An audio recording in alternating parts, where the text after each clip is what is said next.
from the Honda Center in beautiful Anaheim, California, Disney Experiences is proud to bring you Horizons with your host, Neil Patrick Harris. Guests, Thomas Maslow, the Disney Imagineers, Darren Criss and Skylar Aston. With musical guests, Los Lobos, Megan Hilty, and our house band. Make sure to thank them, the Venetians. Now, here's your host, Neil Patrick Harris.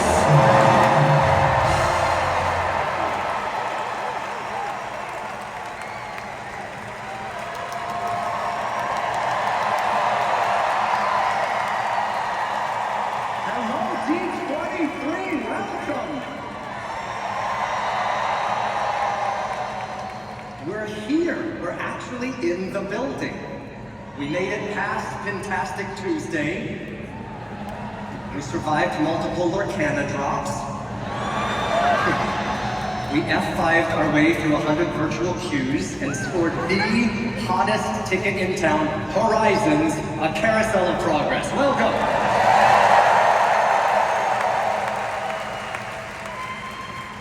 You are officially the smartest, coolest, and now brokest Disney fans in the world. But it's worth it. You all look amazing. Especially those watching on Disney Plus. Look at you. Cute fit. Tonight, I am Disney bounding as host extraordinaire Neil Patrick Harris.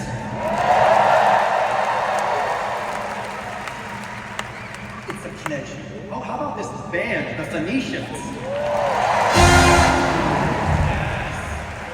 Steve looks fantastic. Y'all make it look so easy.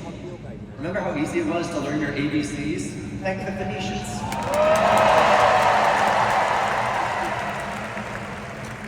Judy Dench, he's so proud. This is my first time attending a D23, and it has just been phenomenal. I've wandered the convention hall, the panels are amazing, the cosplay, I'm absolutely loving it. And because I'm hosting, I've had the chance to learn firsthand about all of the exciting announcements that you are going to hear tonight. So, welcome. And I know that last Horizons host was Josh tomorrow. Maybe you've heard of him. He's now in charge of the entire company. Wait a minute, if my math is correct, I am 24 months away from being CEO.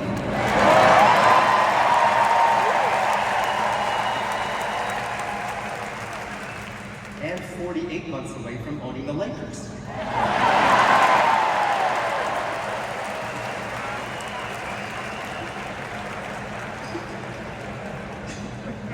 But truly hosting tonight is an honor, as I am a full-fledged, rope-dropping, churro-eating, turkey leg-avoiding, hat-box ghost popcorn bucket collecting, brave little Taylor gold card pack ripping, candlelight narrating, bona fide Disney nerd.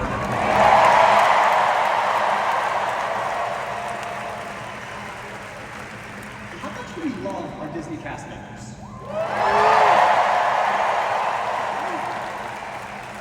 Are there cast members here tonight?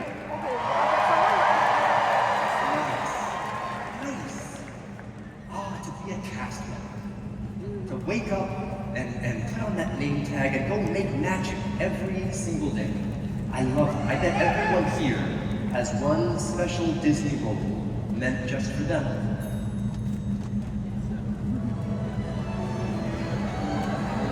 In this great, big, beautiful world or land, there's a job that's waiting for me. Where the air is sweet and the sound pre-planned, and admission is perpetually free. A role that lasts forever, with no bad days whatsoever. Part of history, wish I could be animatronic, where life is a ride, entertaining all day while air conditioned inside. Animatronic, where life is a breeze. I never feel my age because I have robotic knees. I spend all day reading fans with guts made of gears, while that same symphonic music plays on loop in my ears. I'd like to be a Disney animatronic and live my life on a ride. Right? Can you imagine? It's perfect. Animatronic, I like the routine. Each day is the same, and every night I get cleaned. And since my job is iconic, and I never bore, just take it from an A1 model who's been here since 1964.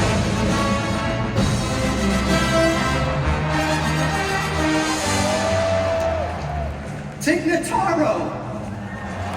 Right there! Sorry, animatronic Abraham Lincoln. Wow, it's really you. Oh, is that who I'm supposed to be? Yep.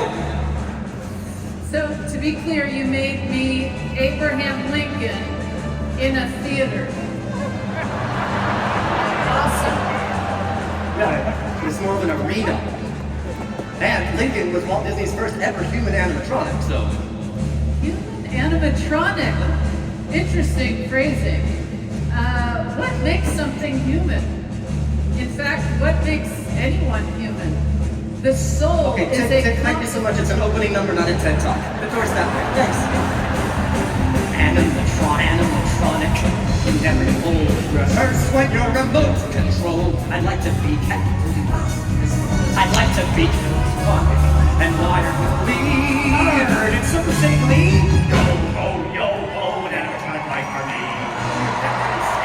Oh my God, Darren, Chris, and Skylar Aston. Pirates of the Caribbean. You should join our ride. I love it. It's a nice spot on the water, lots of stray cats, and it's dark 24 hours a day. And there will be rum. Gold. Gold. Women. Gold. Let's go.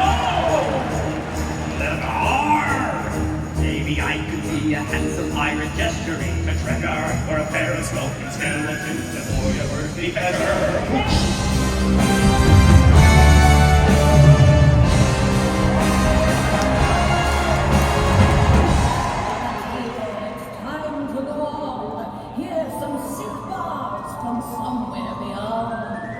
Megan Hilty!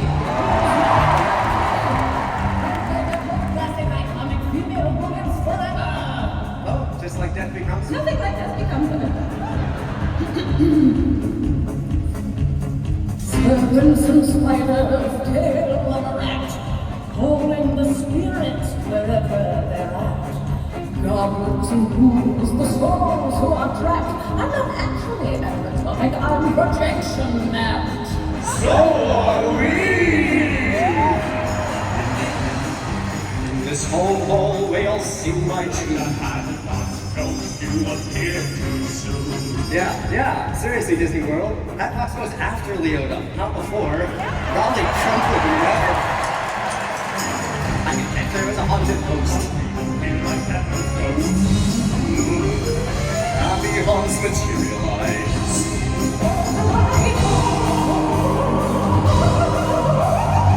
Pretty ghost, not just a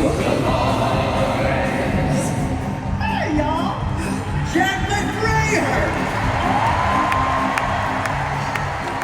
Oh my goodness! Your caretaker costume is amazing! Costume? Oh, I haven't been to wardrobe yet. What's with the hat and the scarf? Well, arenas get chilly, and the hat just felt like jaunty fun. Hey, but what about the lantern? Well, it's dark backstage. You got a shovel, Jack. You have a lot of questions for someone who doesn't have a shovel. Okay. No, hurry back to the opening number. Right! Robots! I can dance with my servos and glide on my slide, or just chill in Everest because my mechanisms died. Oh, Neil, question. And again, love all of this. Same. But what am I supposed to be this time? That's pretty clear. You're the Yeti. Not sure anything about my part in this show has been what the word you used, clear. You're the infamous Yeti from AK's Expedition Everest in the Himalayan kingdom of Anandapur. Does that help? No, not at all. Tell you what, I just won't move. Perfect! It's great to be a Disney animatronic and live my life on a ride. Isn't technology amazing? See how the facial expressions progress throughout the years. Walt himself trailblazing. I give my life to be crafted by those boss Imagineers. Sockman, look! This must be an A1000 series. It's animatronic Paige O'Hara. No, I'm the real Paige O'Hara, I swear. There may be something there that wasn't there before. Wow. It's uncanny. That's just what Paige would say. That's because it's me. Why Okay. doesn't anybody believe me? Tell my story. I could DJ T-Rex, or be a small child doll, or join in It's a Small World after all. That one thing is everything. All right, animatronic roll call. I'll keep moving, I'll keep ticking, and like Carlos won't be chicken. Grab a knife and grab a fork with a cruiser from New York, and like Skippy, I'll be stationed in suspended animation. Don't care if I'm last gen or advanced like Kylo Ren. Like a naughty shaman, unless speed mode is more common. Be a scientist, just foxy, or a gangster full of moxie. I'll impress when I'm plugged, asking tourists for more bucks. Oh, yeah. Right. And it'll last all last forever. As forever's water's word. To live each day the exact same way in the happiest place on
like the Robins are getting ready for D23.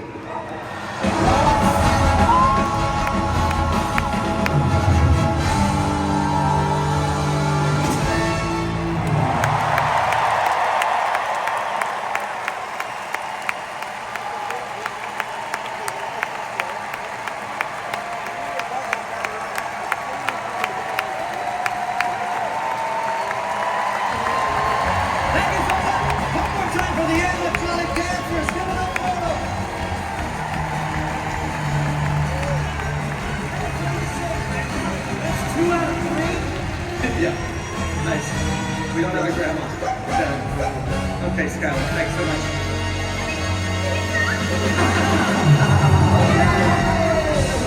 Okay.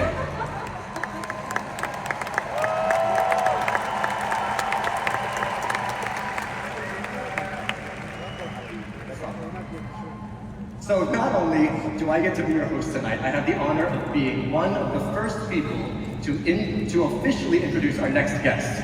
And while he deserved his own opening number, very little rhymes with Maslin.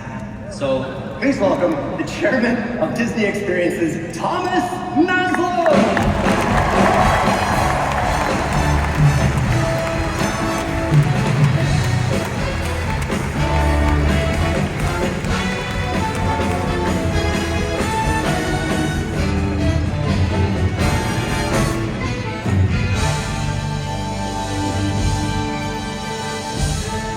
Well, thank you, Neil, and hello, D23. What an incredible way to start the show. But first, I want to thank you for being here tonight and for all the love and passion you bring to our Disney experiences around the world. And I speak for everyone on my entire team when I say, we want to make every moment you spend with us magic. Because we put you, all of you, at the center of every decision we make and everything we do. And we're doing a lot. Think about it. Since the last D23 2 years ago, we launched 3 new cruise ships. We opened the beautiful new world of Frozen at Disney Adventure World in Paris. We celebrated the 70th anniversary of Disneyland. And the 20th anniversary of Hong Kong Disneyland.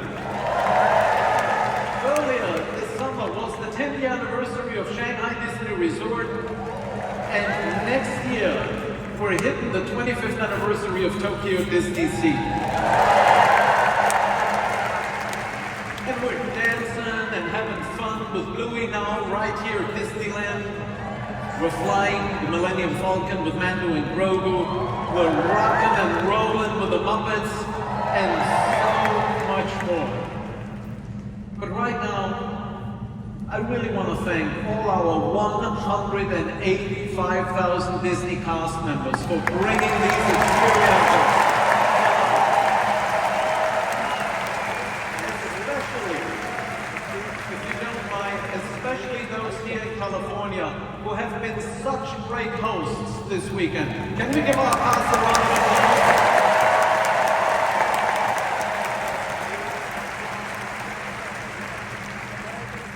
Right now, we're working on more projects at the same time than at any point in our history. New attractions, new lands, new shows, new ships, an entirely new theme park resort in Abu Dhabi, and all created in ways only Disney can. And that's because of our storytellers, the innovative minds at Walt Disney Imagineering. They have dreamed, they have designed, they have built Disney experiences across the globe. And everything we have to share with you tonight is a testament to their legacy. That's why I am so happy to welcome to the stage the President and Chief Creative Officer of Walt Disney Imagineering, Bruce Wong.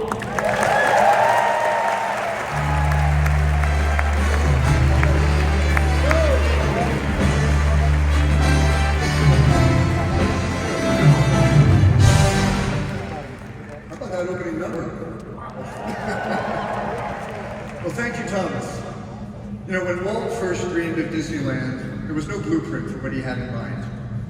So he turned to artists, designers, engineers, and storytellers, people who could imagine something that didn't exist yet, and then figure out how to build it. They became Imagineers. What began nearly 75 years ago with a small hand-picked team by Walt has grown into a creative community around the world.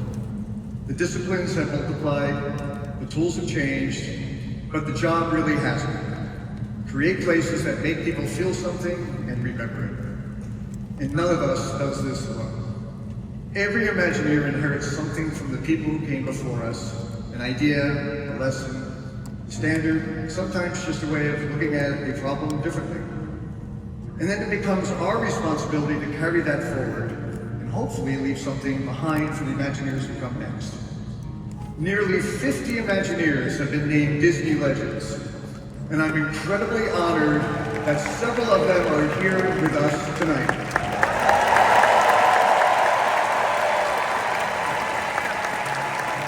These are the people whose work didn't just shape Imagineering, they shaped Disney. Please welcome Tony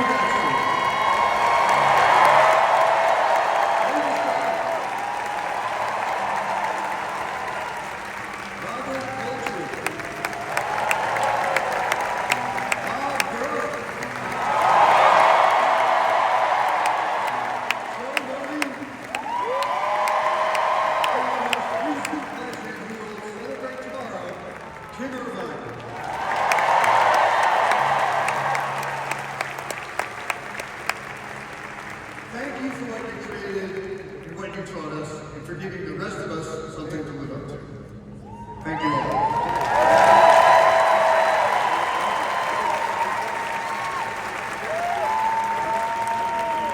There's someone else here tonight who has spent much of her life preserving and telling the stories of the people who built these magical places.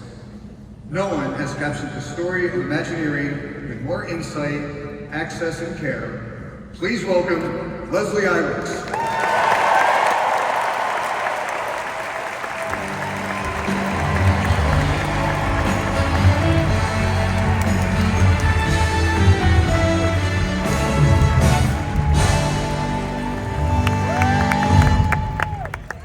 Leslie, thanks for being here. And before we get into other subjects, I just want to say how much and how sorry we are for the loss of your father, Don. He was an incredible innovator. Imagineering would not be what it is today without him. We all miss him. Thank you, Bruce.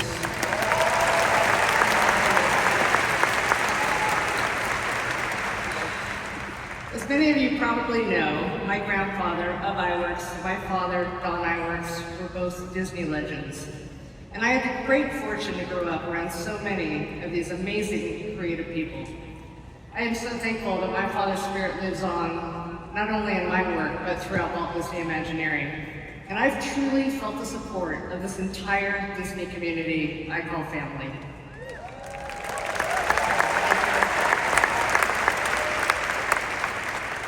I was really raised by Imagineers, and which is why I've dedicated much of my career to telling their stories, along with the magic makers across Disney. That's the idea at the heart of my latest film, Disney World Builders, premiering tomorrow.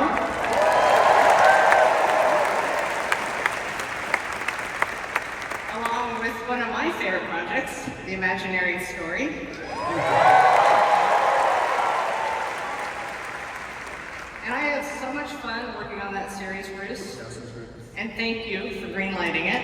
Oh, well, thank you, but I made tougher decisions than I can tell you. That Wasn't too hard. So a few years ago, when it was revealed that dozens of new projects were underway, you and I started talking about maybe there's some new chapters in this tale. And turns out there's quite a few. And so I'm thrilled to share with everyone here tonight that I am currently filming the second season of the Imagineering Story.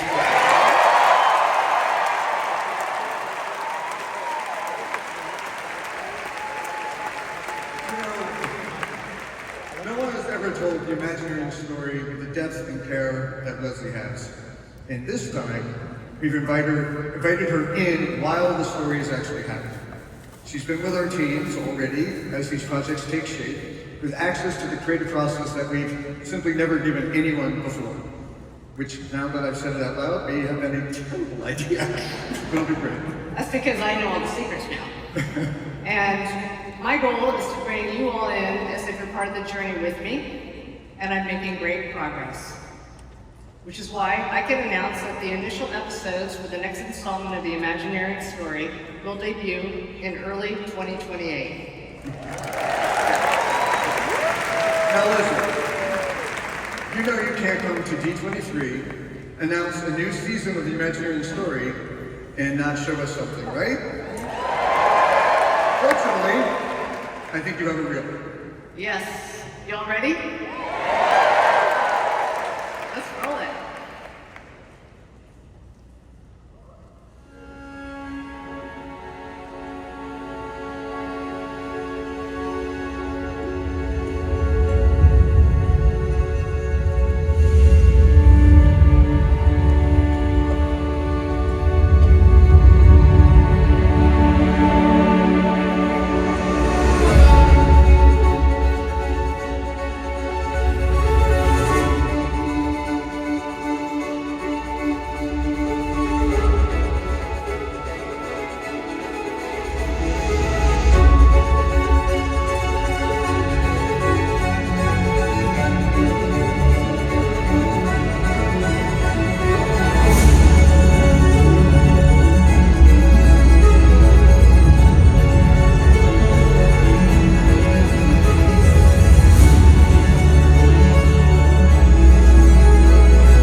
You know, Leslie, I've been living this story every day, and somehow you always manage to show me something about Imagineering that I had not seen before.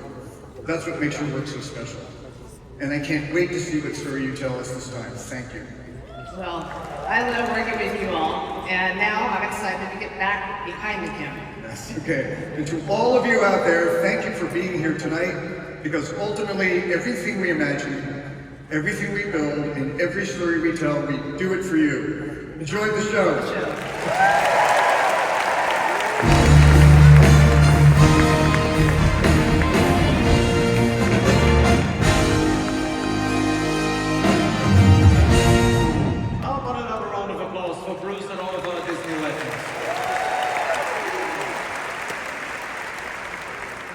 This is a time of tremendous momentum at Disney Experiences. So tonight, we're turning this entire arena into our very own carousel of progress. We are taking you through 4 chapters of Disney stories, showing you how we're bringing them to life all around the world. We're celebrating our legacy along with experiences filled with adventure, exploration, and possibility. We are imagining an even greater, an even bigger, an even more beautiful tomorrow. I say, let's start dreaming, shall we?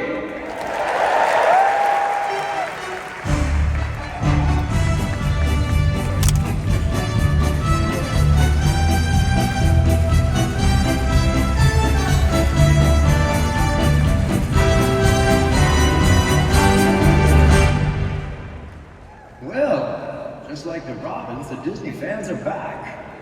That's a sure sign of D23. And believe me, this weekend couldn't get any better. Yes, sir, we're getting all the updates. Shows, cruise liners, and the latest designs and rides and attractions. Personally, I love how they're always going back, freshening up classic experiences, making them feel like new again. That's progress for you. Speaking of progress, the Imagineers are starting with one of my personal favorites, Walt Disney's Carousel of Progress at Walt Disney World.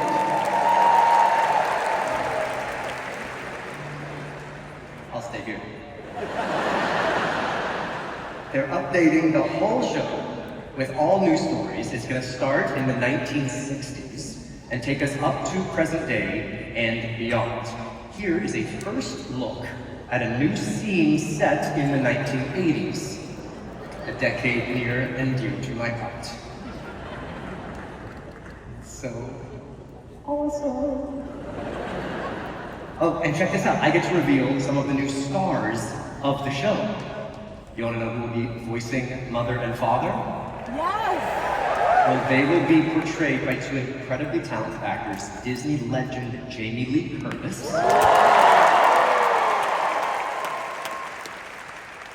and award-winning Emmy actor Bryan Cranston.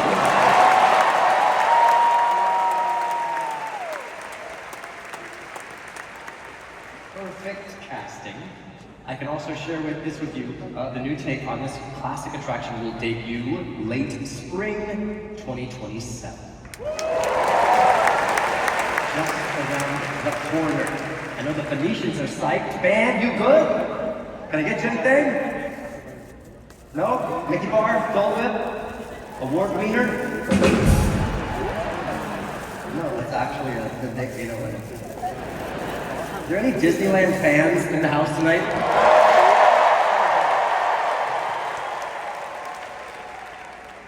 I figured we are in Anaheim.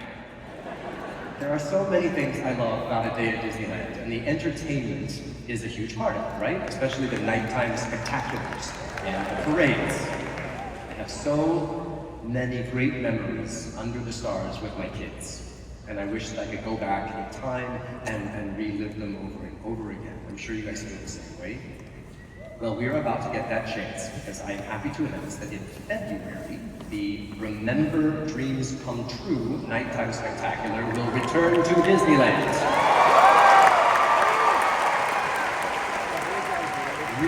refreshed just for you. That includes projections at the Rivers of America, over It's a Small World, and all the way down Main Street, USA. And, also in February, across the Esplanade at Disney California Adventure, they will begin showing an updated work on the OG World of Color.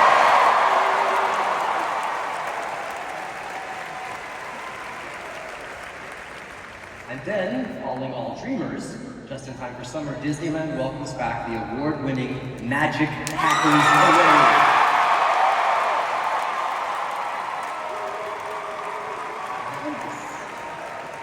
I, for one, cannot wait. Okay, let's turn our attention from the skies over Disneyland and go a bit further to outer space. Here to talk about Disneyland Paris and Tokyo Disneyland, please welcome our next guests, Imagineer Ali Rubenstein, along with former NASA engineer and YouTube sensation Mark Rober.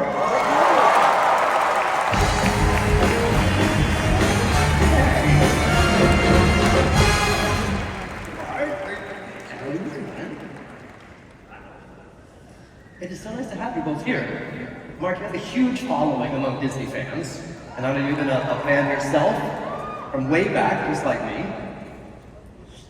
Yeah, so I grew up like 10 minutes from here. I used to sneak up on my roof with binoculars to watch the Disneyland fireworks. Nice. And so last year I had a chance to actually meet the Imagineers. It's sort of like a dream come true. Because you have like, with the Imagineers, it's the magic part. In their brain, they think of something that doesn't exist. And then the engineering is using that superpower to like will it into existence. So like nowhere is this more true than with a lot of the tech and roller coasters that we sort of take for granted today. So tubular steel track, computer programmed operations, the world's first fully enclosed roller coasters, like all those started in the brain of an Imagineer. That's amazing. Tonight we're here to talk about two iconic attractions in Paris and Tokyo that happen to share the same name, Space Mountain. Yes. Who here loves riding Space Mountain? Okay, that's great, because I don't. Okay, that's not entirely true, but it's kind of funny that I'm the one out here talking about this, about Space Mountain, because my first visit to Disneyland 50 years ago, I got all the way to the load platform of Space Mountain, completely freaked out, and made my father take me out the chicken exit. Oh, nice. And she still hasn't been on Space Mountain. Okay, I have ridden it. It just took about 25 years, and I had to become an Imagineer. Nice, that's all it took. What do you think? Pretty good, right? Well, yeah. Of course, now it's one of my all-time favorite attractions, and one of the best parts of being an Imagineer is occasionally I get to ride with the lights on. I believe friends of Imagineers should receive the same privilege. We'll see. We'll talk. Nice. All right, but back to the topic at hand. We have two space mountains that are about to re-energize our love for all things space.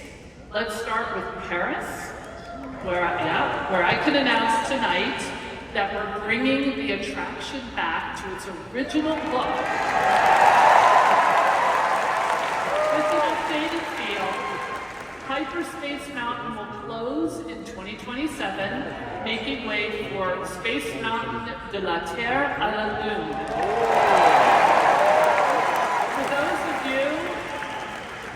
For those of you who clearly, like me, do not speak French, that translates to From the Earth to the Moon. That's also the title of the Jules Verne novel that served as our inspiration for this attraction. In addition to the name, we're going to bring back the original soundtrack. And I can tell you, if you don't already know, it is absolutely the most beautiful music. Amazing. Mark, I have a feeling talking about Space Mountain is right up your alley. Yeah, I mean, Walt Disney, like So Secret, he saw space as the next frontier. And you still see that today with like Disney shows, their films, and theme parks.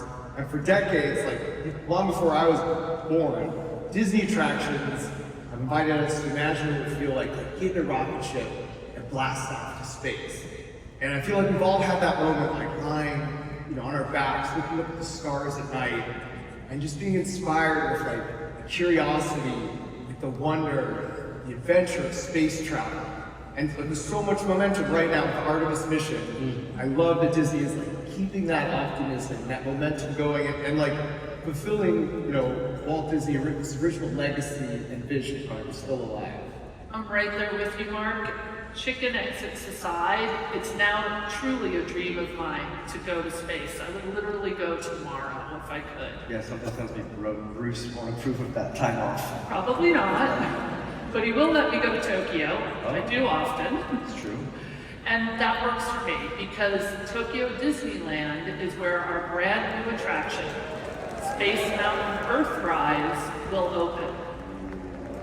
This is a bold new take on a classic attraction that will be an anchor of a reimagined Tomorrowland. What you're seeing now is some new drone footage captured very recently, at the park. I can tell you the transformation will be absolutely breathtaking.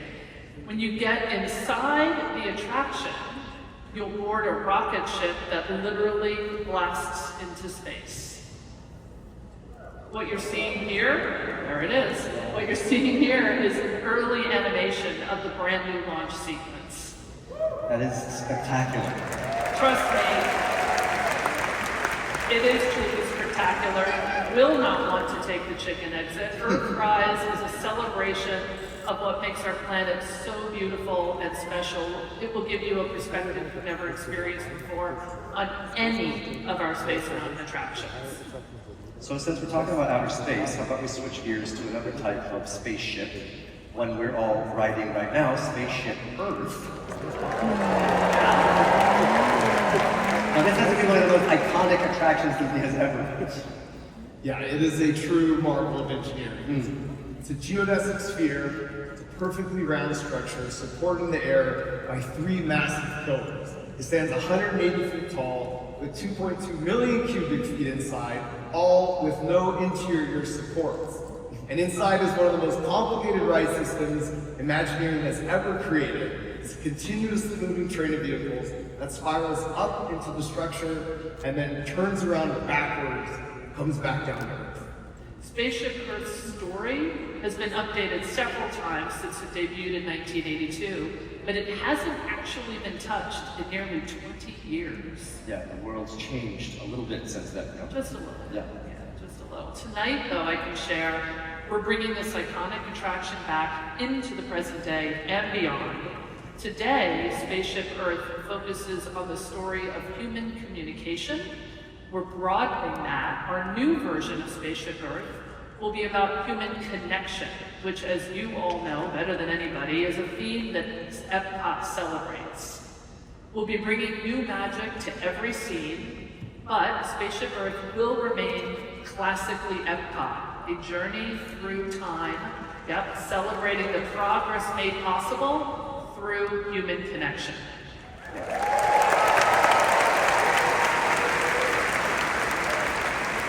Love that you're respecting the old school version of it. Right. Well, Spaceship Earth is one of my favorites, and I'm really looking forward to this for sure. Hey, thank you both for helping rekindle our dreams of traveling in spaceships in all shapes and sizes. Ali Rubenstein and Mark Rober, everybody!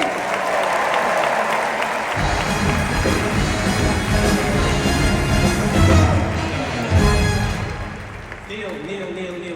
Hey, Thomas. Hold on. I have one more thing to tell everybody. Okay. We've been talking a lot about classic attractions and shows, and, well, I have one more piece of news that I just can't keep to myself any longer. Okay.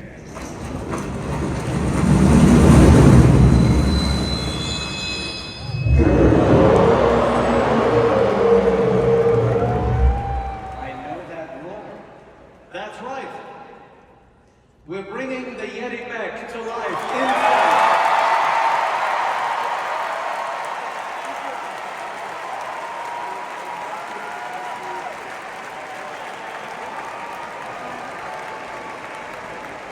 We're bringing the Yeti back to life inside Expedition Everest at Disney's Animal Kingdom.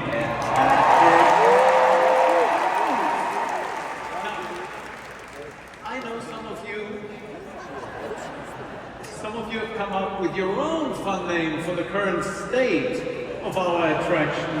What was it again? Disco Yeti! Right, that's it. So, you know what?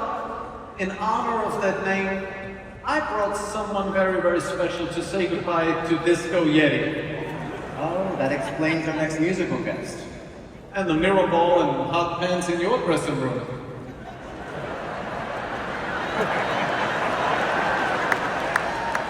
No less is part of my rival. Please join us in welcoming the only legend big enough to help celebrate one of our biggest animatronics in style, the Queen of Disco, Gloria Gaynor.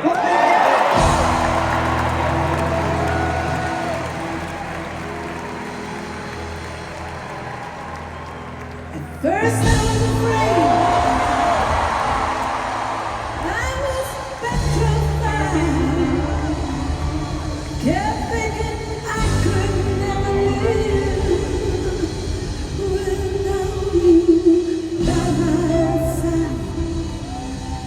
But then I spent a million nights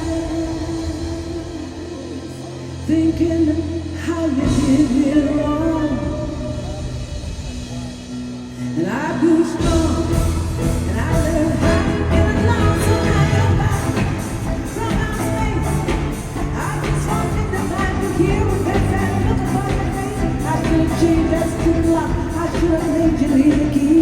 I don't know for just 1 second you'd be back to my thing. Walk down the road, walk down the road. Just turn around now, 'cause you're not welcome anymore. When you the one who tried to hurt me with the fire, you got control. Then you got to lay down and die. I will survive. Oh, as long as I know how to love, I know I'll stay alive. I've got all my life to live, and I've got all my love to give, and I'll survive. I will survive.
long way over the years. Nowadays, the Disney parks are full of all sorts of action and adventure. Heroes and villains, avenging and daring do. You know that pilot fella, Peter Quill? He's about to fight the celestial Eve. He's never gonna win. Campuses are springing up all over. Nobody flies through the air like that new fella, Peter Parker.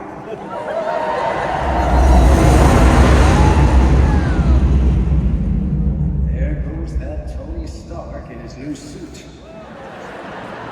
He sure loves that Martin. Thanks to the Avengers, we've got all this futuristic automation.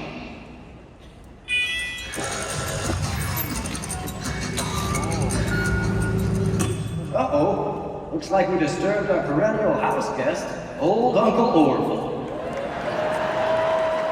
No privacy at all around here. Hello, everybody. Hey, hello, everybody.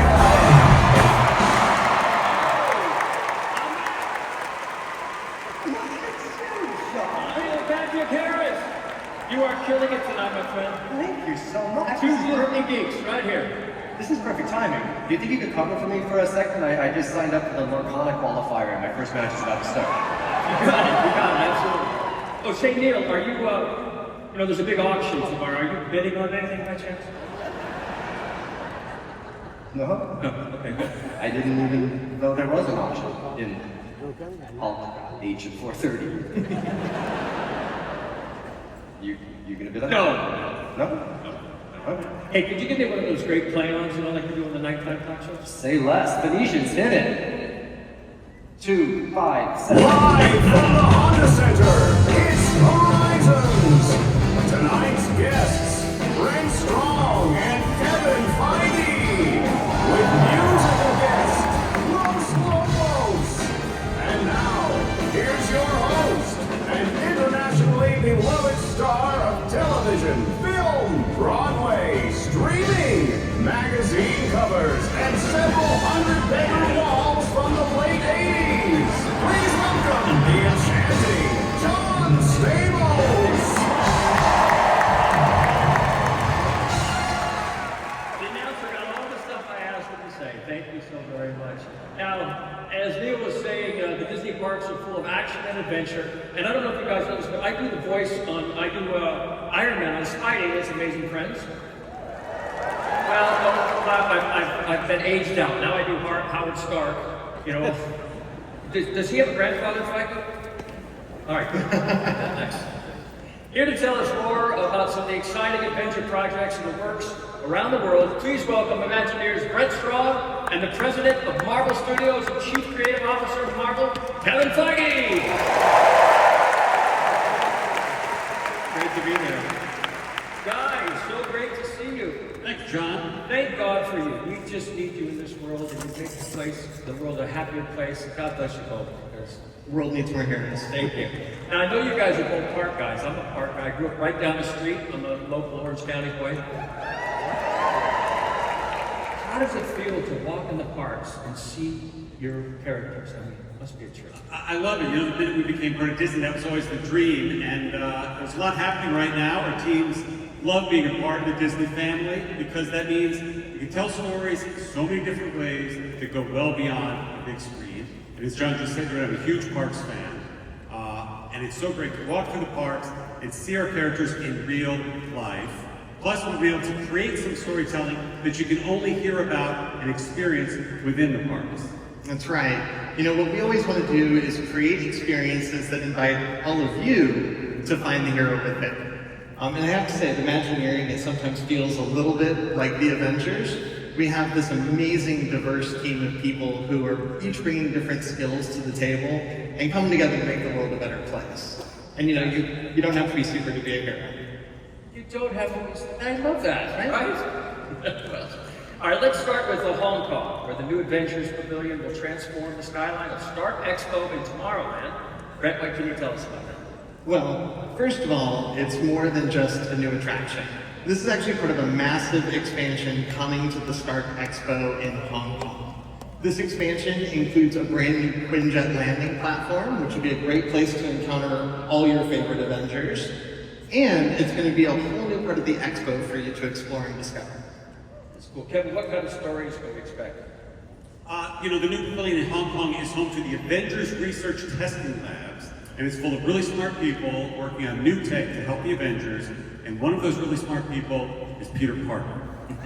Now, whenever you have powerful new tech, that's bound to draw the interest of some evil forces too, and that's where the adventure really takes off. That's right. This experience is unlike any story we've told before. In fact, here we have a rendering of inside of the pavilion. We are using more than 120 vertical feet of new storytelling technology to travel across realms. We're going to go to Asgard, we're going to go to Wakanda, we're going to travel by sling ring. It's going to be incredible. That's incredible. Incredible. Let's talk about Asia, okay? Yeah. All right, there's another major project at Shanghai Disneyland. What do you have in store for that? They have a Spider-Man land and a coaster going on there. That's right. In Shanghai, you were just there, right? I was. I got to tour it in July, and it's the first land anywhere in the world dedicated exclusively to Spider-Man. And it will be the home. It'll be the home of the Shanghai division of the Worldwide Engineering Brigade, or WEB for short, which I'm sure many of you know. It's an organization set up by Tony Stark to encourage young people to experience and experiment with new technology. That's right. And in the spirit of WEB, we've actually been collaborating with local artists from across China and Shanghai, and we're going to bring to life more than 20 murals throughout the land. They're going to be celebrating science, of course, because it's WEB, the Avengers, and Spider-Man. And if you stop by our booth, you can actually see a preview of one of their designs here at the expo. And if you haven't stopped by yet, make sure you come by. Now, of course, wherever we have WEB, we also have Spider-Bots. And the Spider-Bots have been helpful in assembling all of their experiments in Shanghai, including this incredible roller coaster. In fact, we recently just put up the final piece of track. It's all installed now. And as you can tell from this brand new concept art that we've never shared anywhere before, nothing could possibly go wrong, right? Whenever you have Spider-Bots, things go perfectly fine. Yes, Spider-Bots. All right, so let's wrap up right here in California. You have an expansion of Avengers Campus right here at Disney's California Adventure. Absolutely. How's that going? It's going great, and I'm sure you know by now the size of Avengers Campus is doubling with 2 new attractions. Yeah, and actually we're making great progress. In fact, the route between Avengers Campus and Cars Land will be opening very soon. Exactly. No more dead ends. No more dead ends. It's going to be wonderful. But where's it going? Behind what was there? Well, if you've seen the Quinjet that's there today, we're going to be blowing the doors open on that Avengers compound and letting you step inside with 2 brand new attractions. Oh, that's incredible. And there was a parking lot there? What was there?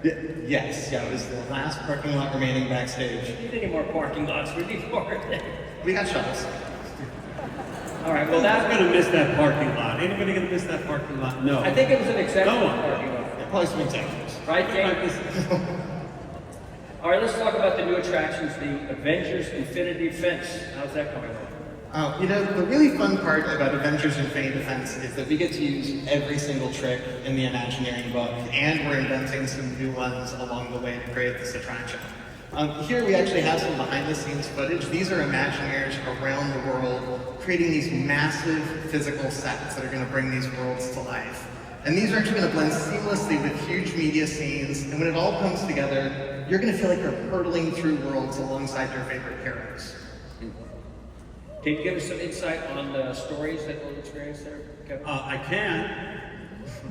What do you want to? So, okay? All right. So here, you're actually going to be welcomed as recruits to Avengers Infinity Defense. I mean, who hasn't wanted to go on a mission with the Avengers, right? So, your journey is going to begin with a pre-mission briefing by none other than Ms. Marvel, played by the incredible... And it's here where you are going to receive your mission, right? It's up to you to assemble the Avengers and stop King Thanos. And I'm very happy to share, for the first time, that some of our favorite on-screen heroes are reprising their roles for this attraction, including Jeremy Renner as Hawkeye, Anthony Mackie as Captain America, Chris Hemsworth as Thor, and Robert Downey Jr. as Iron Man. We've got a special clip that the team was able to capture while we were on set of Avengers Doomsday in London. Check this out. Wow. Welcome to Avengers Campus. We built this place to recruit, inspire, and train the next generation. You're a big part of that mission. Rolling, here we go. It's showtime, Jarvis. There you are. Let's go. Bring the fight to Thanos. They are not ready for Thanos. Thanos isn't ready for them. Open portal to Cap. What took you so long? Oh, this guy. Is that good? Shuri, get him out. No teammate left behind. Congratulations, everybody. If you're any closer, we all would have died, but we didn't. Well done.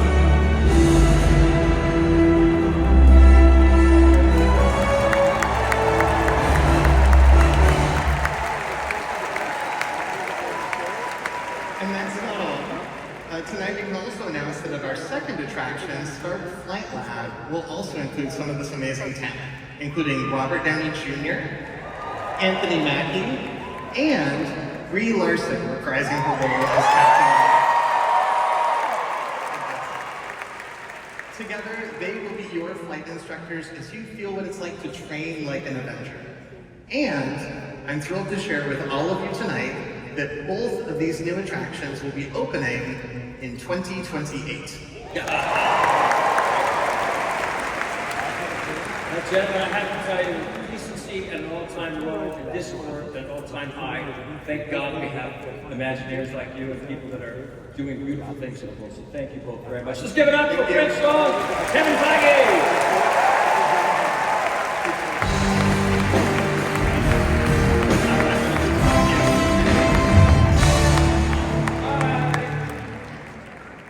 Kevin, hey Brett, good talk. Hi Neil. Hi John, I'm back. Good, I'm glad. How's it going? It's going good. Good. How was that Larcana tournament? It was fast. Came back fast. It was fast, yeah. Some big dude with a huge muscle pulled a lucky dime on me. Nothing I could do. Nothing I could do. It was a 10-year-old, wasn't it? She was 9. Neil Patrick Harris, everybody! Venetians, play this dude out!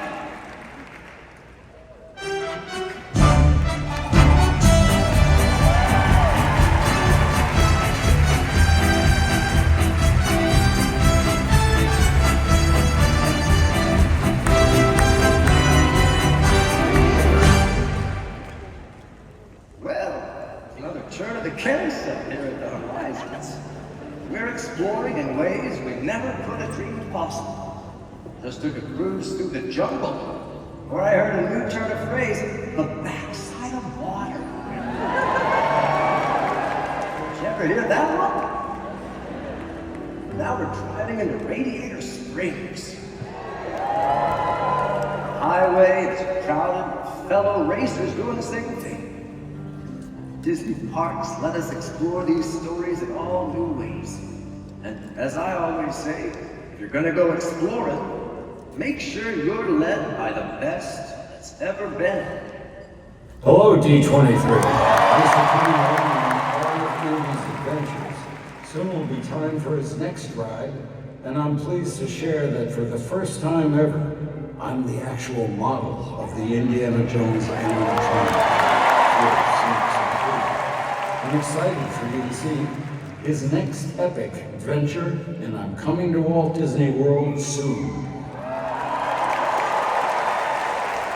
Here to talk about the new Indiana Jones attraction coming to Disney's Animal Kingdom, please welcome Imagineers Michael Hungen and Chris Beatty.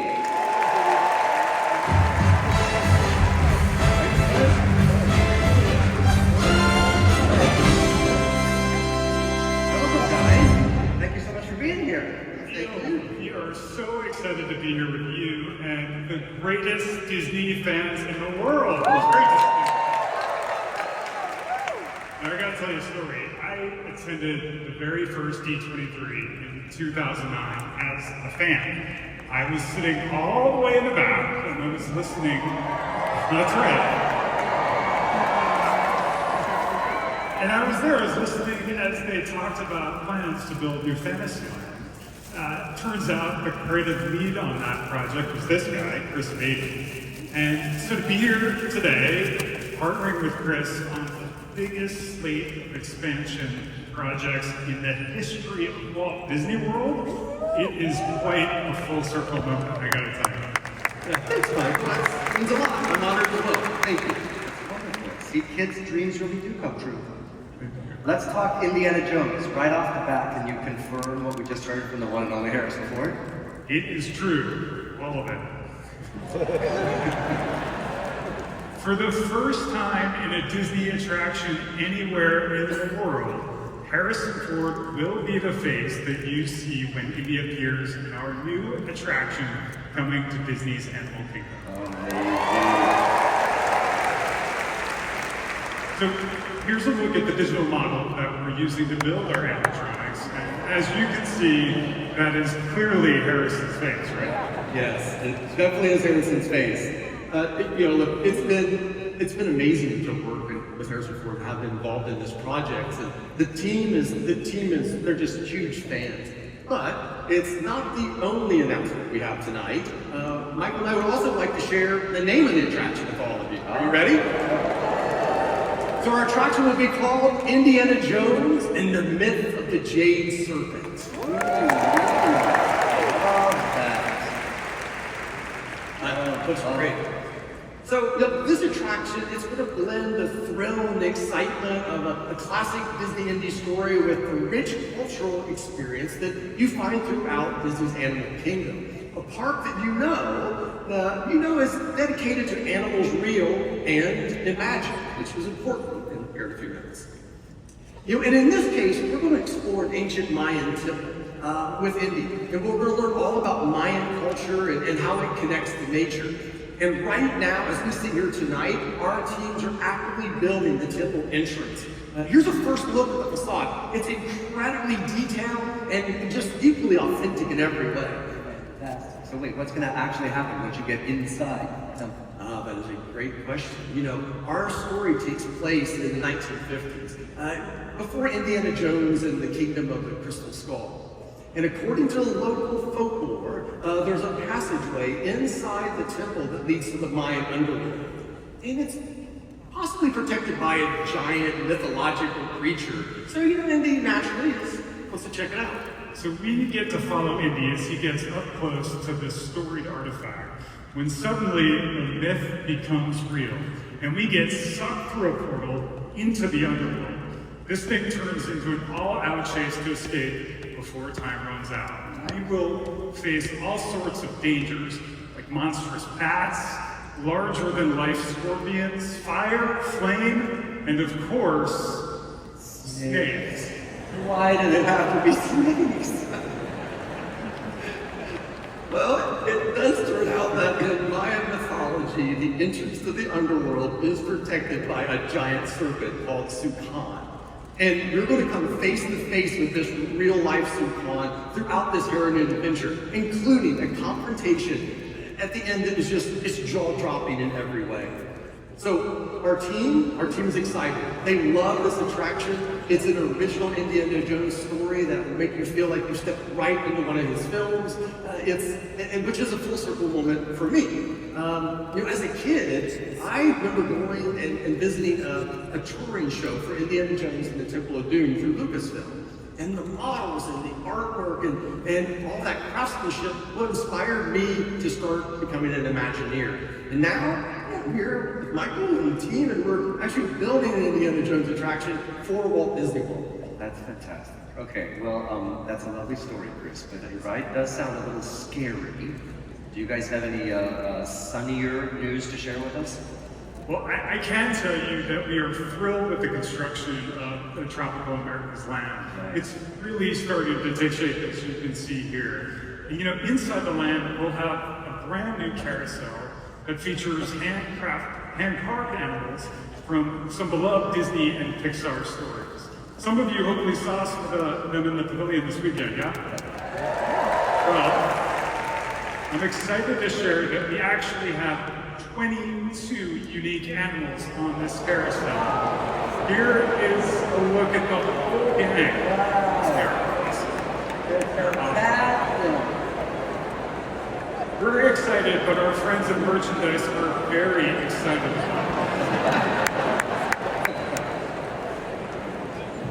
The carousel is going to be fun for the whole family. You know, a uniquely Animal Kingdom take on a classic Disney attraction that really started it all for Walt. That is remarkable. I cannot wait. Okay, over in another section of this new Tropical America's Land is a very special house. Did someone say White House?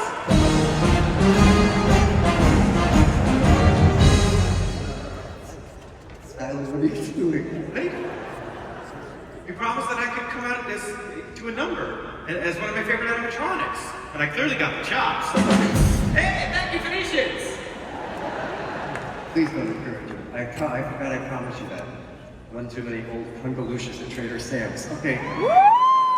Okay, what, Skylar, what animatronic are you even supposed to be? Seriously? All of Presidents? I'm Martin Van Buren, baby!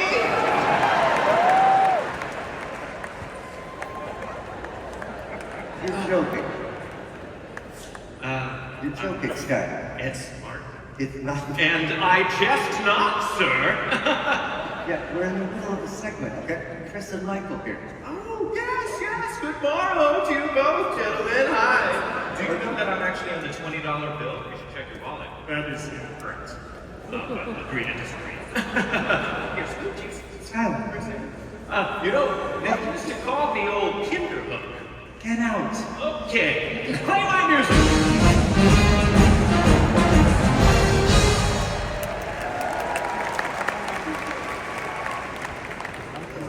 Long time to spend the night at. Where was I? Right, Encanto. Let's go. Please welcome the award-winning writer and director of Encanto and the chief creative officer of Walt Disney Animation Studios, Jared Bush.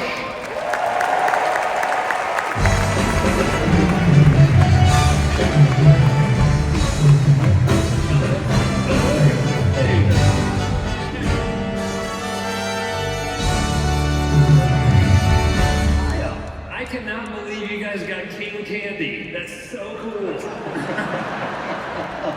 Yes, the one and only. So Jared, welcome back to the Honda Center for night 2 of D23. Right, you had a great time last night. Who was here last night? I had the best time. We had a sneak peek of all of our upcoming films. Hex, that's out this year. A little movie called Frozen 3. Yes, our new movie Play, and of course, near and dear to my heart, Zootopia 3. Yeah, and I got to share them all with the best bands in the world. So thank you guys so much. So, what's it like working with the Imagineers to turn those films into theme park experiences? I mean, honestly, it's like a dream beyond a dream to be able to step into a world that you helped imagine with characters that you helped create. It's emotional and wildly exciting, and I think it's part of Walt's hope for Disneyland, bringing films off the screen and into the real world.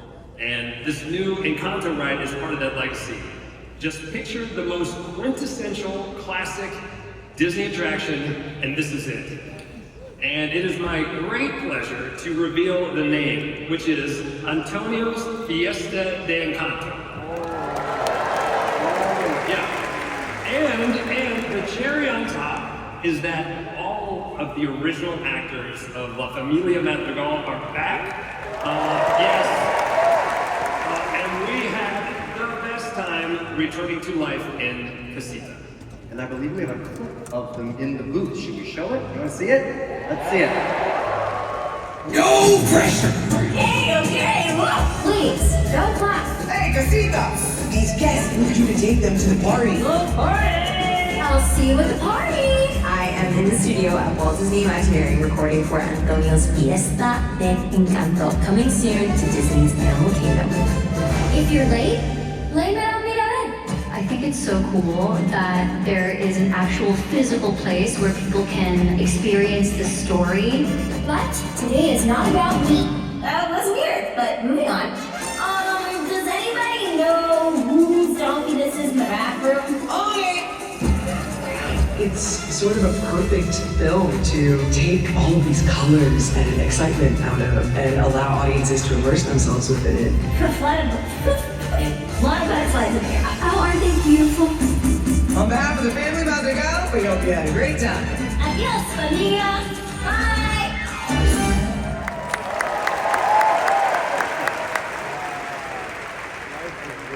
Let's talk about the attraction itself. Jared, what's the story with this one? Okay, so first you are literally in Casita, which is a living house. And this day is Antonio's gift day, which is a very special moment in the life of the Madrigals. It's the day that they are given their special magical talent. And Antonio's gift is communicating with animals, which is perfect for Animal Kingdom. I've seen some of you there trying to talk to the monkeys, so you know who I'm talking about right now. But we are invited into Casita to celebrate Antonio with all of his family and now his extended animal family.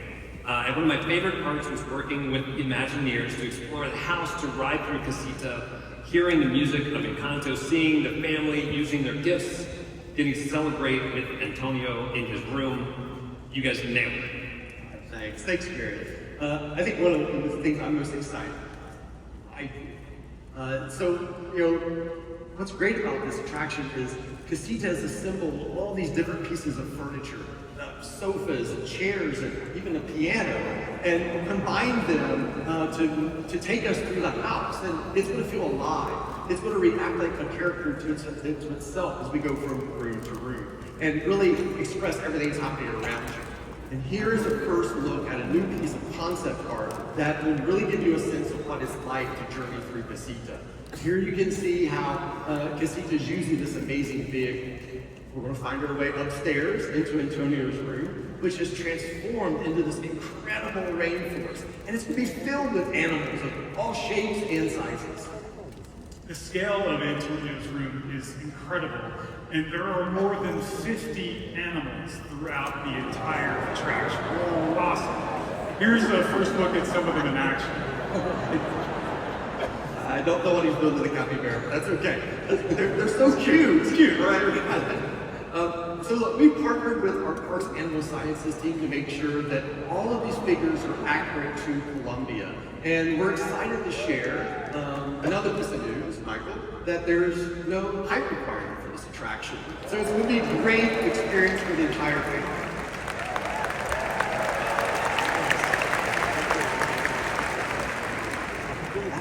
Exciting, like an old school classic ride for the whole family. It sounds awesome. I can't help but notice you didn't talk about Bruno.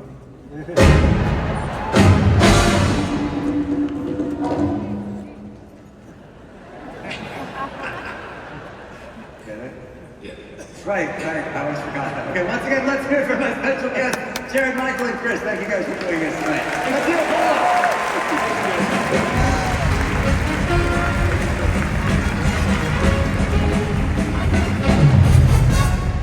Now, it is time to travel from an enchanted family in Colombia to a magical family in Mexico. And to celebrate, here to perform La Llorona from Coco. Give it up for our next musical guest, iconic Grammy-winning artist, Los Lobos!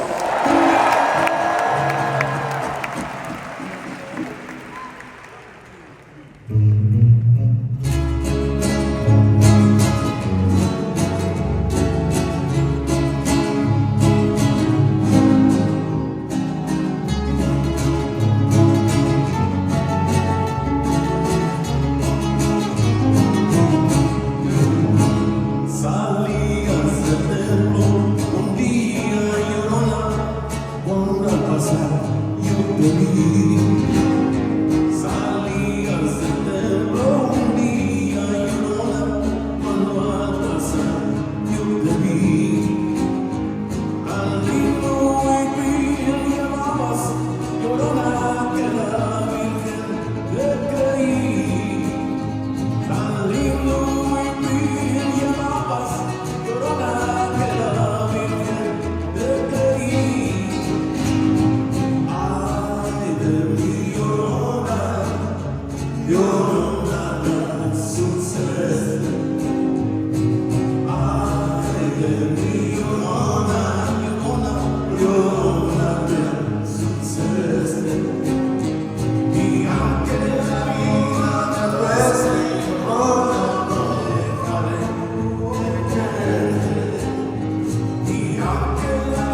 We are so thrilled about everything that's happening at Disney California Adventure. You just heard the fantastic update on Adventure's campus. We have Avatar coming in the future. And we are bringing one of my favorite stories to the park, Coco. Like you just heard about with Encanto, this will be another classic Disney attraction for the whole family.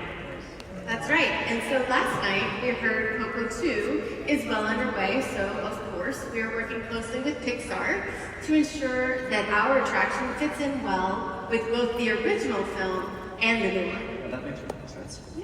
Yeah. So, Coco, what people love about it is full of the color and texture that are core to the vibrancy of the culture of Mexico. That really pulls everybody in. Completely, and then further, it's really the music of the story that connects us all in an emotional experience. Yeah, that's true. I don't know about all of you, but the first time I saw Coco, I was literally a puddle of tears. When Mama Coco began to sing Remember Me, I thought I was going to crumble and melt into my seat, and I'm not really sure how I got out of the theater. And I don't even really cry. No, she really does not. I cry all the time. I cry with Coco, I get it. Well, it's that kind of emotional connection that we want to bring into this experience. So our attraction will celebrate all of the things that we love about Coco. The characters, the music, the culture, and most importantly, the love of family that is shared through generations. Our story picks up about a year after the original film, where we'll join Miguel as he thinks back on his incredible journey. So we will enter through a museum, a costume museo, and it is dedicated to the music of Miguel's great-great-grandfather, Hector Rivera. You can see that there, right? And then, let's take a look at the experience on board the attraction. Yeah, so we will travel by boat through the story, visiting the land of the dead in Miguel's memory. The land of the dead is like a perfect location to bring to life at a Disney park. Agreed. And memories are central to this story. Dia de los Muertos is a time to honor your ancestors by dedicating gifts, letters, and other meaningful items to their memory. Given that, we wanted to do something really special for all of you here at D23. If you stop by the Imagineering Pavilions at the Convention Center, you can write your favorite Disneyland memory on a card, and then we are going to plant all those memories within the roots of a special tree where they will become part of our Coco attraction. Yeah, so we just filled ours out backstage, and of course, well, we brought one for you. That is so cool. You'd like to fill one out yourself? I'd love to, thank you. What an awesome way for everyone who's at D23 to be included in the making of what is sure to be a classic ride. I love it. Yeah, it's really going to be a beautiful, moving experience full of fun and surprises. And this ride, just like Encanto, will be available for everyone because it too has no height requirement. Important for the young ones and for parents. All right, let's go from one favorite story to another as we head across the Atlantic to Disneyland Paris. It feels like everything that we have been talking about is a first in some way, because you're also working on the very first Lion King ride anywhere in the world. How's that going? Well, our very first Lion King attraction is going to be such a great fit for Paris. You know, I was just there a few weeks ago, and I had a chance to watch our Rhythm of the Pride Land show, which is based on the Lion King. And everyone there, it was like absolutely packed, kind of like this. And everyone was completely into the music and the characters. I really just can't imagine how excited the guests will be to have the chance to experience the very first Lion King attraction anywhere in the world. Of course, I'll probably just be crying the whole time because it's also a music thing. Maybe I am a crier. The new ride is based on the classic animated film, right? Yes, absolutely. We will be inviting all of you into the Pride Lands at Disney Adventure World. This new attraction is a retelling of Simba's journey from cub to king, the happy times and the not so happy times. And that includes Simba's final confrontation with Scar. This is a brand new take on that scene, which we're showing here for the very first time.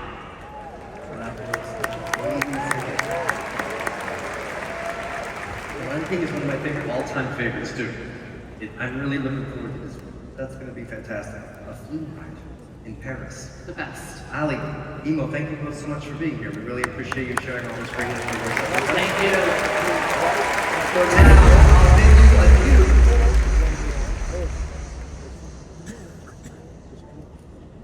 Sorry, folks. I want you guys to go. Okay, we'll just go this way. Thank you. Okay. Setting something up right now. Okay, thank you. Sorry, guys. Give it a second.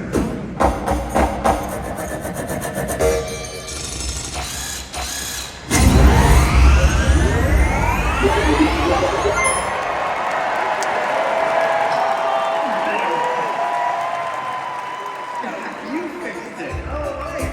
Wait a minute. I get it. Fix-It Felix. Amazing. The actual Fix-It Felix is in the house. No, I still haven't found a wardrobe, but the lights went out and I thought I could help. And why are you dressed like Fix-It Felix? I'm not. But, I mean, now that you mention it, I suppose this does read a little Felix. I can literally read a little Felix on your shirt. Well, it's upside down to me, Neo. Okay, whatever, since you're here and for some reason holding a tiny golden hammer, sit down. Is there anything that you've been told about the new Wreck-It Ralph ride coming to Tokyo Disney? Well, Oh, what I can tell you is this. The ride is called Sugar Rush Sweet Rescue, and I've heard there's a top secret logo. yeah, it's right behind us. Well, that'll be a spoiler alert.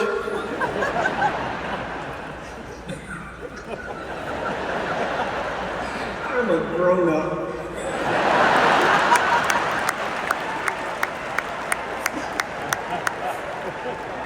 So, Jack, what else have you heard? A lot. But you have to promise, Neil, this stays between you, me, and my 14,000 new friends.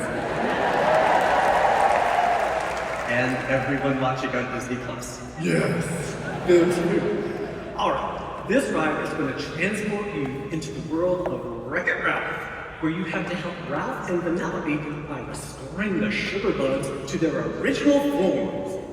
Oh, what's a sugar bug? Something that needs to be restored to its original form. My bad. However, be on the lookout for that mean old King Candy. Well, Jack, I know I can't wait to jump into Sugar Rush when it opens next spring. I'm excited too. Now, is your go this way? No? Nope. Okay. Well, Jack McVay, everybody!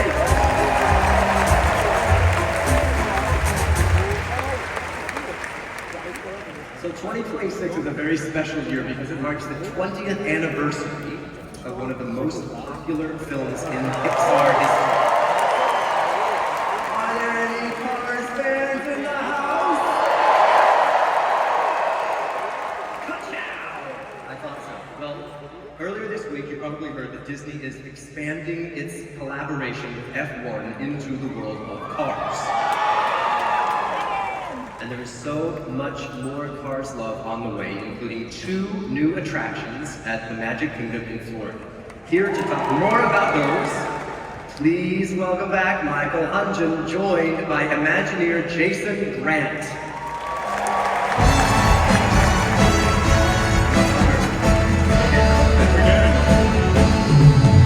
All right, so it seems like you're quite busy at Walt Disney World these days. Tell us more about these Cars attractions coming to the Magic Kingdom. Well, I'm really excited to work on Cars because, the movie holds a really special place in my heart. My son Miles, he was a huge fan of the movie. In fact, there he is. His first ever Disney meet and greet was right across the way here in Cars Land. So I know from personal experience how powerfully families really connect with these characters. That's amazing. Our expansion of the Magic Kingdom is an extension of the Frontierland story that celebrates the rich legacy and the spirit of America's national parks. Hopefully some of you guys stop by the pavilion this weekend. You've seen the Piston Peak model. It is full of mud flats and rivers and geysers, trails, and so much more.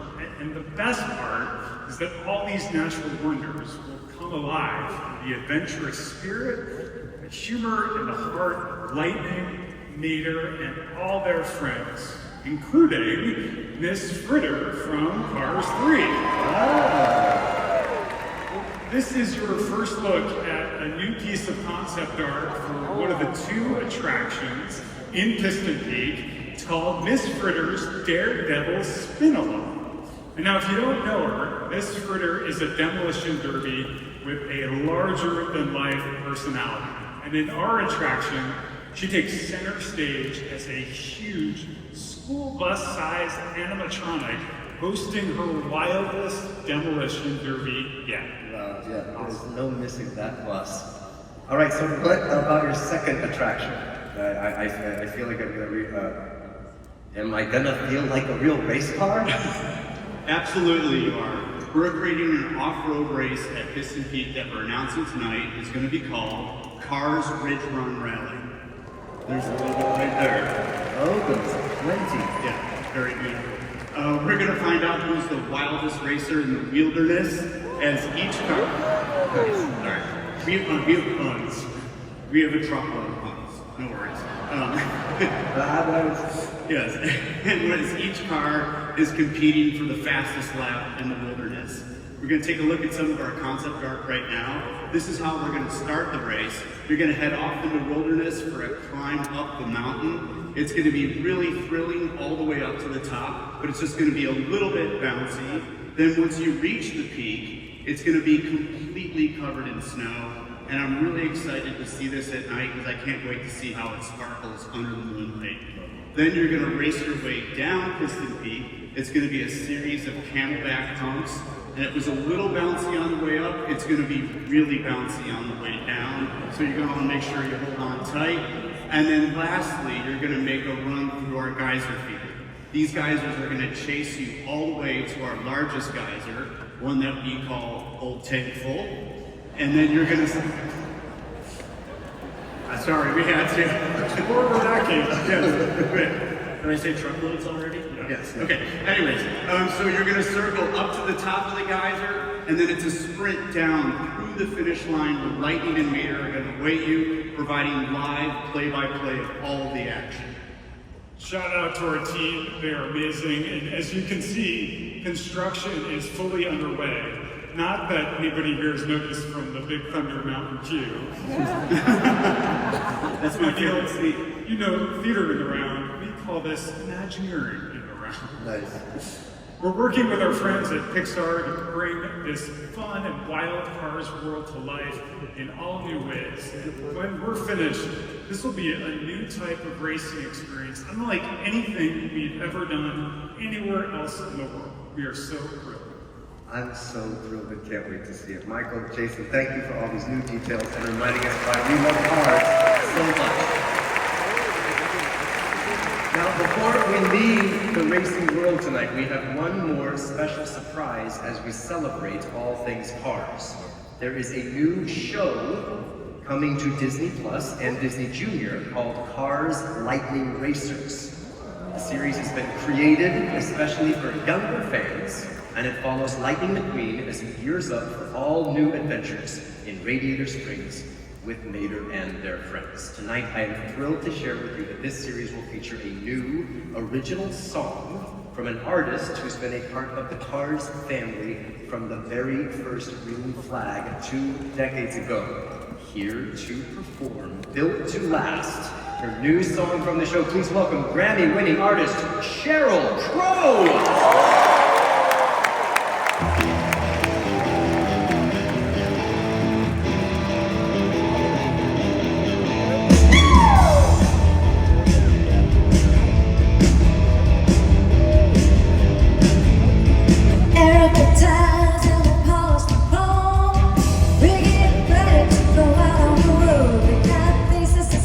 We got places to go. Find out and let's get on with the show. Take time to make time. That's what friends are for. Got you and got you. Just put the metal to the floor. Oh, we're gonna make it. Take time and not make fast. I gotta say.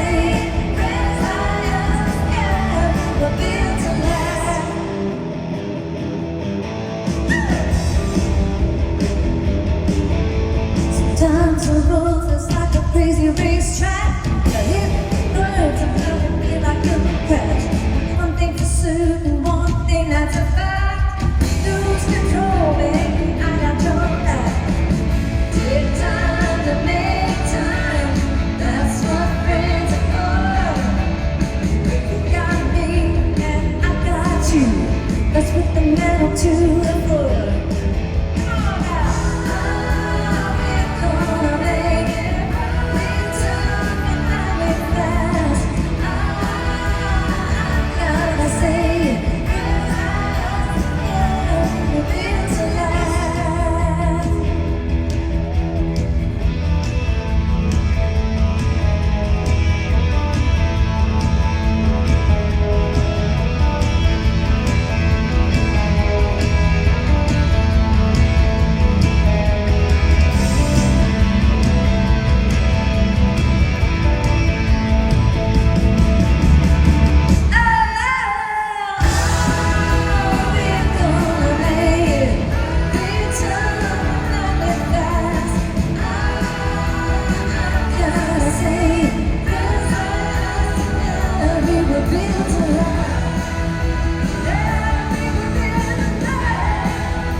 Hello, D23!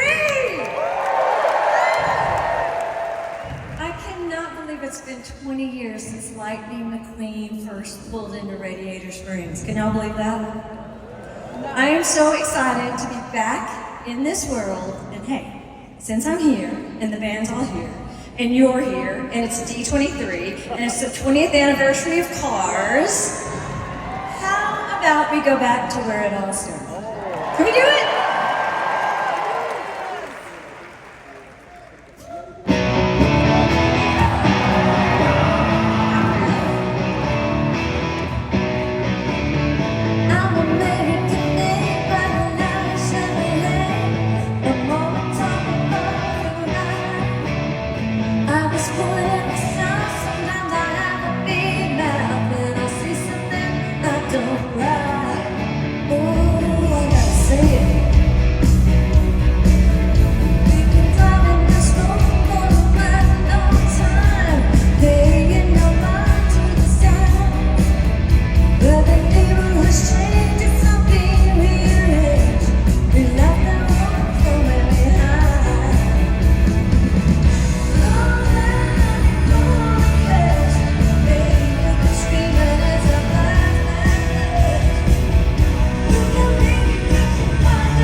Now did you?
as this evening, the present meets our future, and possibilities become realities. So let's set our ovens to 975 and our course towards the horizon. Here to talk about the future of Disney Cruise Line, please welcome Imagineer Claire Weiss.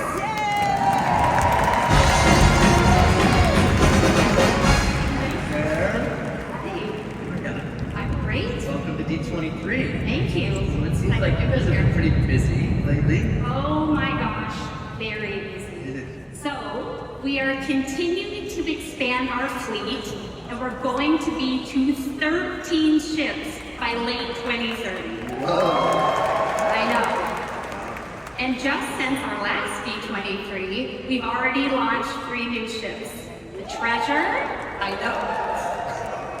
The Destiny, and just this year, our first ever ship in Asia, the Disney Adventure. And as all of you know, we love the West Coast at Disney Cruise Line. So, we are excited to announce we are doubling the number of cruises sailing here from Southern California. No, right out of the port of San Diego.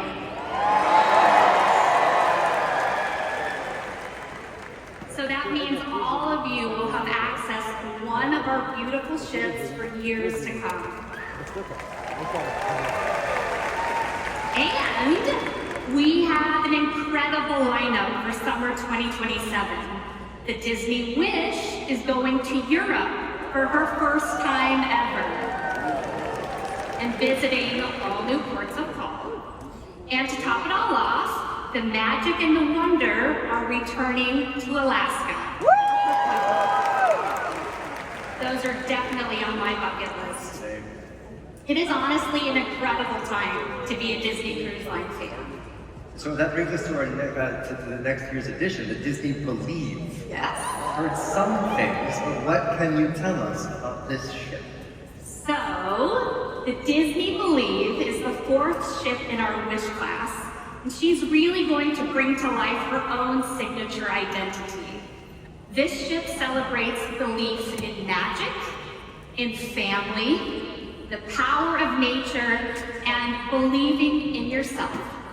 And all of the stories we'll tell on board are really tied together by this core Disney belief of believing in something fantastic, which includes the character adorning our bow, who I'm excited to announce will be Tinker.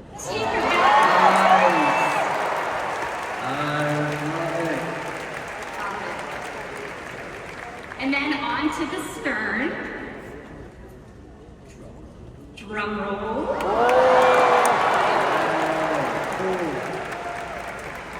We are going, of course, to infinity and beyond with Woody and Buzz. And they're actually drawing Believe on the back of the ship. And they're using crayons because, of course, they're toys. And then finally into the grand hall. Wait a minute. Claire, I've heard we have a special guest who knows a thing or two about the high seas to help with this big announcement. Give it up for Captain Jack.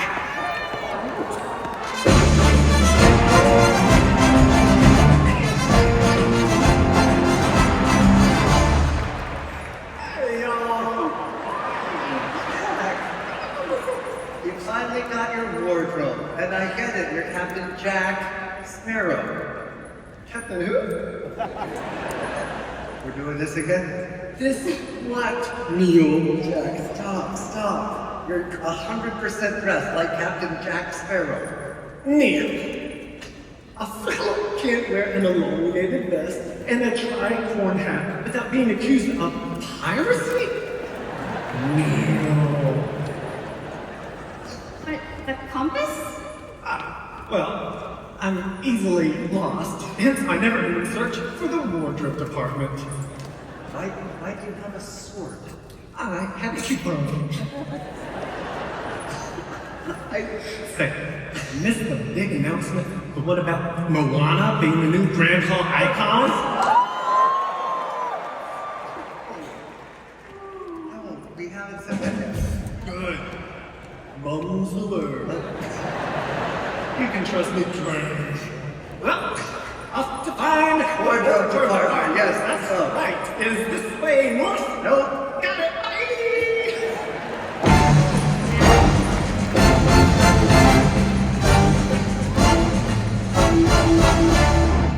I am so sorry, Claire.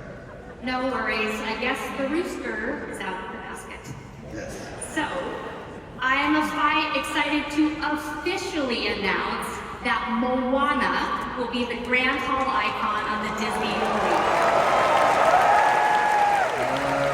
Amazing. Hers is an epic adventure story that is all about exploring the seas and believing in yourself.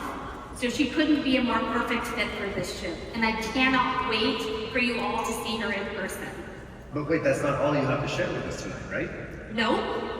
We also have an entirely new class of ship for Disney Cruise Line that will debut starting in 2029. And this is such a cool size. It's right in the middle of our classic ships and our newer ones.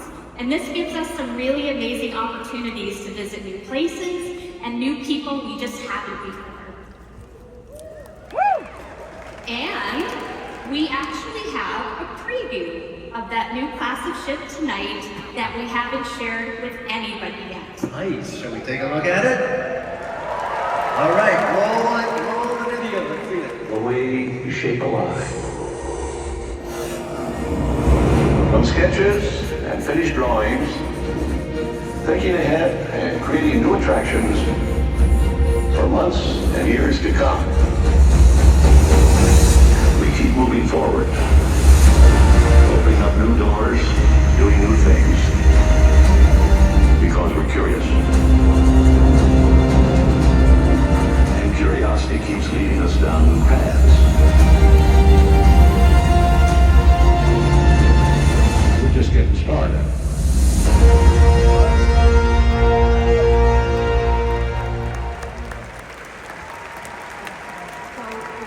So cool, right? Yeah, that was one of those teasers. I see how you do.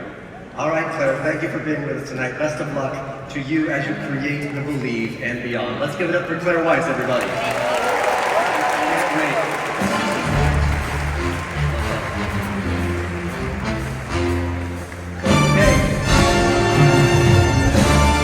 So, one of the most popular films in the 21st century is getting its first official land when Monstropolis debuts at Disney's Hollywood Studios.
Monstropolis and D23 love you too, girl. Oh, hey, Michael and Chris are back to talk some monsters. Hey, you know, I really like that song. Can you tell us a little bit about that? It's really good, right? Well, what you just heard is Welcome to Monstropolis. It's a brand new song. It was written by the one and only Randy Newman. That's It is the first song Randy has ever written specifically for a Disney theme park. How cool is that? And we asked Randy to write this song because, well, Welcome to Monstropolis is also the name of our new theater show inside the Monsters, Inc. land. So, in this new signature show, the monsters have graciously invited us humans into their world to show us that, you know what, we're kind of more alike than you might think. Now, Mike and Sully, well, they're our hosts. And, you know, Sully has been working on a small, very homespun show. But then there's Mike, who, as you all know, he is ever the showman. And he has a few surprises up his sleeves, and hopefully this doesn't bring down the house, which is kind of what he's hoping for. And with the monsters opening up their doors to humans, everyone is really excited to welcome us. Well, almost everyone. Humans, we look forward to welcoming you to Monstropolis, which we might regret. Stop saying that. Humans aren't toxic. D2319 in progress. A D2319 is not a thing. You can ignore that.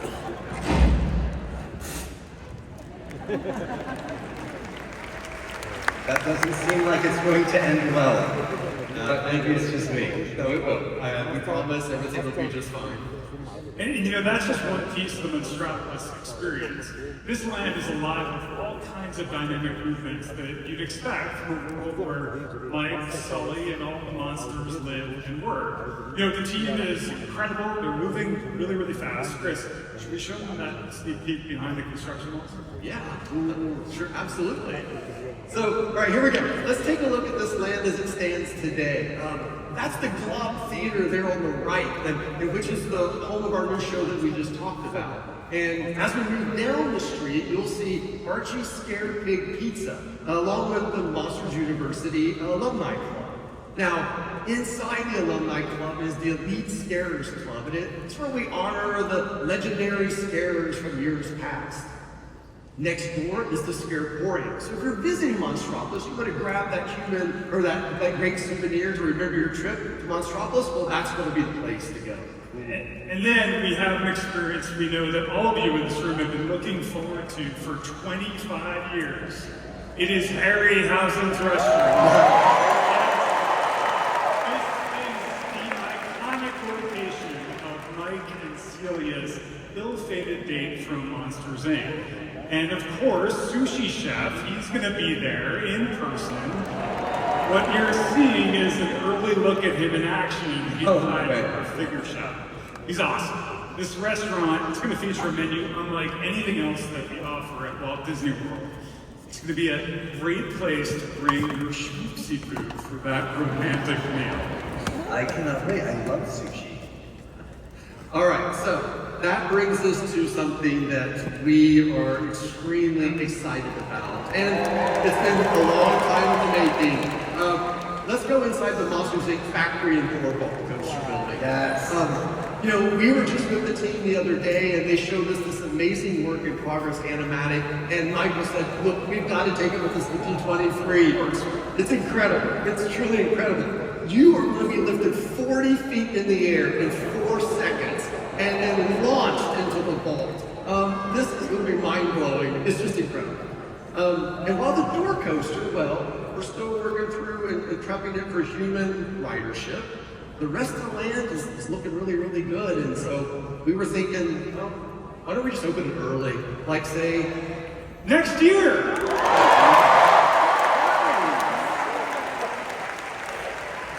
Right. Well, we can't wait to welcome you into Monstropolis. So open your closet doors and make your way in. Let me just spray them again. What? No. Humans aren't toxic, remember? Right. Not toxic. See you soon in Monstropolis. Seriously?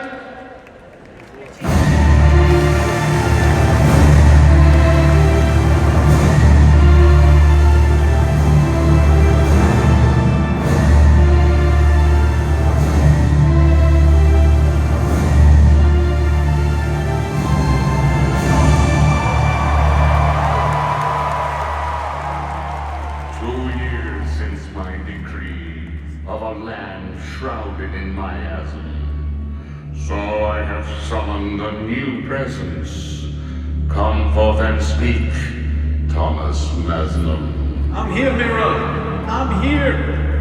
But please, do not worry. We could never forget about you.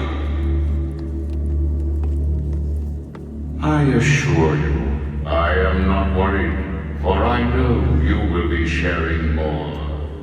But villainous souls are not the patient kind. So do hurry and speak of the wicked magic that's in store. I think I can do that. In fact, I know two people who are absolutely perfect for the job. Everyone, please welcome back Bruce Wan, along with Imagineer Carolyn May.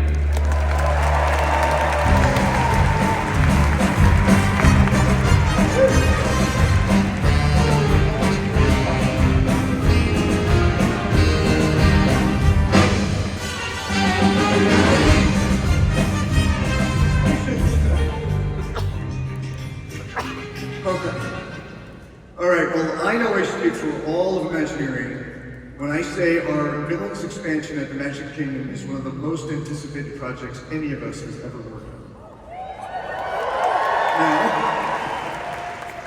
Now there have been a lot of rumors about this land flying around. Shocking, I know. Caroline, how about we put some of those to rest? First off, I believe we have decided on a name. Yes, we have a name. Even though this land will be full of mischief and darkness, we wanted it to feel like it belongs in the Magic Kingdom. And since most of the lands at the Magic Kingdom have land right there in the title, we figured, why mess with a good thing? Exactly. I mean, let's face it, what else were we gonna call it? Sometimes the obvious answer is the right one. But while the name may be obvious, the story is anything but. We're creating an entirely new story for these characters and a new way of seeing them. These aren't villains hiding in the shadows. They're powerful, sophisticated, elegant, and they have impeccable taste, which I find is very dangerous. Here are some initial character studies that help define a new vision for our villains and establish an elevated, elegant tone for the land. These characters and so many more are the foundation for an entirely new story in Villains Land, which we are literally creating from the ground up.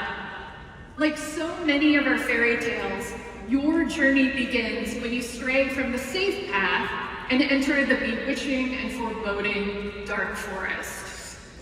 There, you'll come upon a broken, twisted wishing well. Now, normally a wishing well is a pretty happy thing. You make a wish, toss in a coin, maybe a princess starts singing. This is not that wishing well.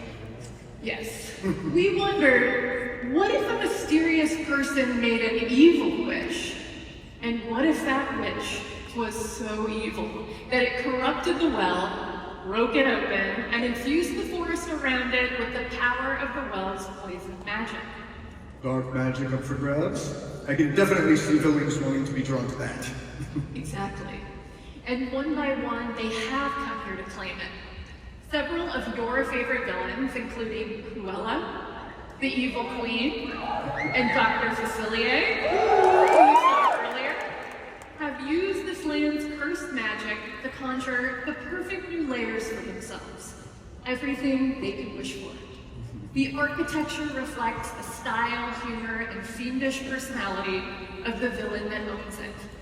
And whether it's by promising treats, treasures, or wishes come true, you can bet the villains will use everything in their power to tempt you.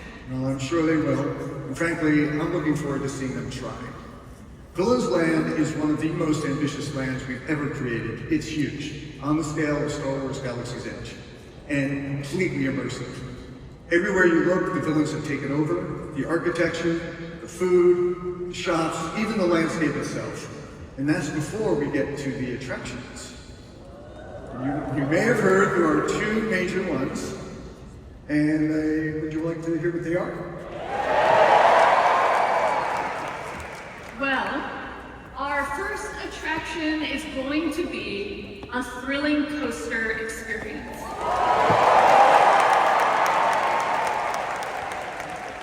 Here, you will encounter Maleficent herself as you race through the enchanted briar around her mountaintop fortress. We're excited to include elements we've never attempted before on a Disney coaster, because of course, if we're inviting the mistress of all evil to our land, we best not disappoint her. No. And if Maleficent's mountaintop isn't dark enough for you, our second attraction takes you in the opposite direction, down, into the catacombs beneath the evil queen's palace. Here, we'll come face to face with the magic mirror as he calls you to see things from his unique perspective on the other side of the glass. Once you're in this mirror realm through a mix of special effects and incredible physical set pieces, you'll be mesmerized by a whole array of your favorite fearsome Disney villains, conjured as only the magic mirror can.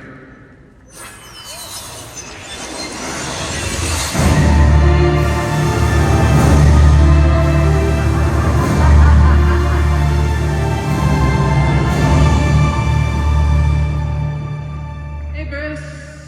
Hey, Caroline. Is that Cruella de Vil?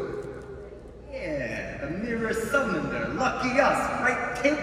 Yeah, that has been a real treat. Yeah, good treat. What are you waiting for, you sycophant? Introduce me, you morons! Yeah, hey, Caroline, Bruce, meet the lovely Cruella de Vil.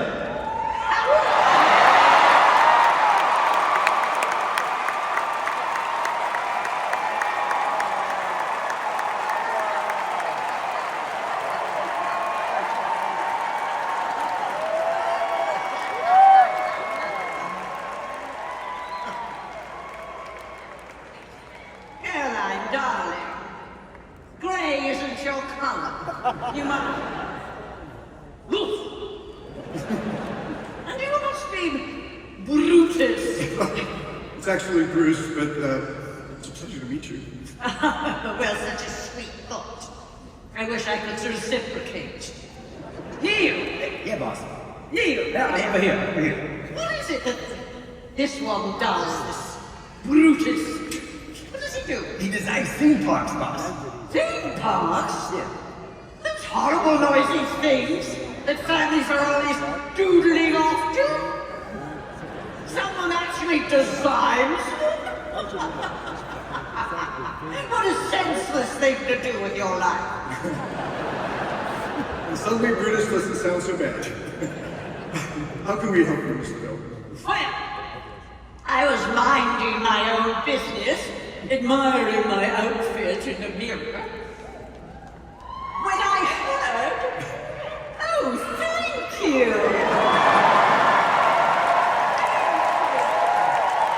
My darlings. You all could do a change, you know, you need a little fur. Just listen to my outfit in the mirror, and when I heard the most irritating sound. What sound? That sound coming out of your mouth. And I swear I heard it say, what was it again, you? I'm over here now, boss. Yes. That Maleficent was going to get her own ride. Good boy. Now stand somewhere until I need you. Well, when I heard that overstuffed purple handbag was getting her own ride, I thought to myself, surely that can't be. I mean, dragon skin? Heavens no. Leather is just so passé. There isn't a woman in all this wretched world who wouldn't rather have fur, darling. Well, I mean, we already just announced the... Oh, poor little thing. I'm going to cut you off before you say something you'll regret. Here, take. Here, boss. Now, let's go and leave these two to work on the opening of my ride.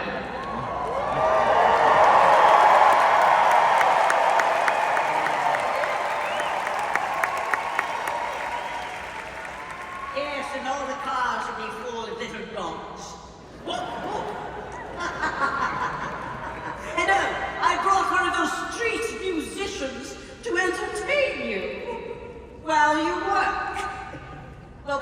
name again? Speck?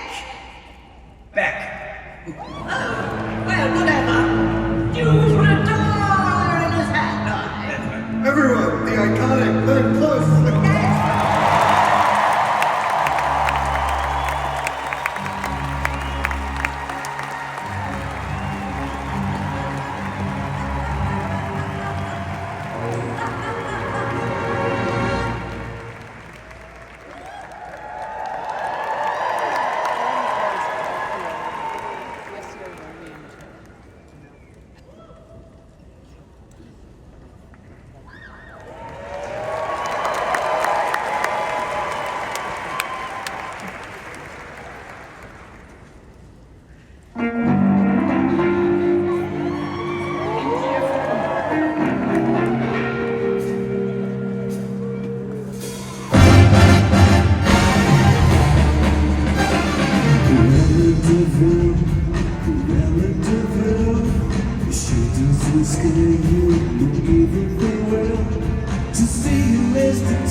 Thank you, Beck.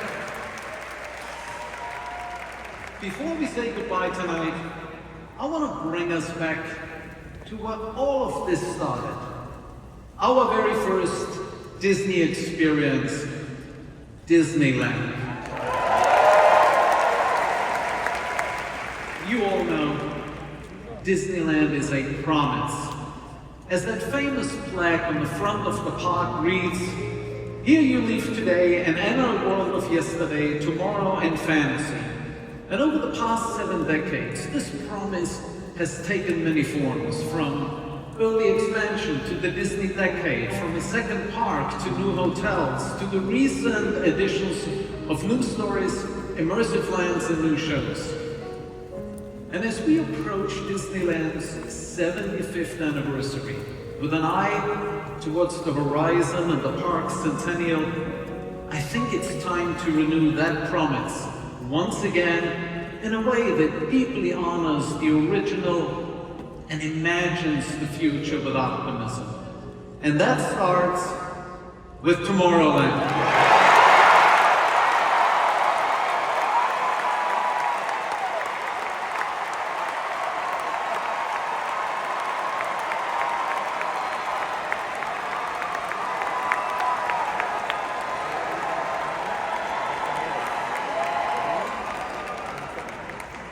Soon, we will begin reimagining Tomorrowland with optimism you all have been longing for. Returning to a vista into a world of wondrous ideas, just as Walt described it. New attractions, more open spaces, new places for you to dream about the future. You all know Walt said Disneyland would never be completed, and those words continue to echo down through time. Since he first opened the gates on July 17, 1955, we've invited more than 1 billion guests to experience the happiest place on earth, cementing Disneyland as a global icon. And now,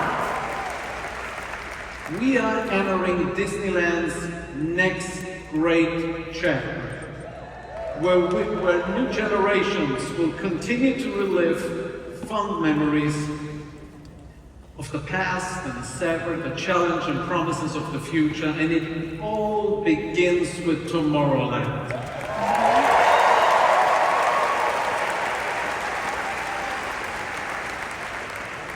So, that's our show for tonight.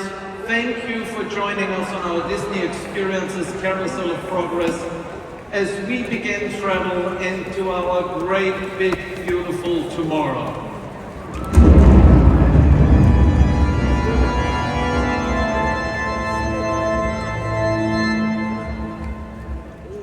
Halt, unbeliever!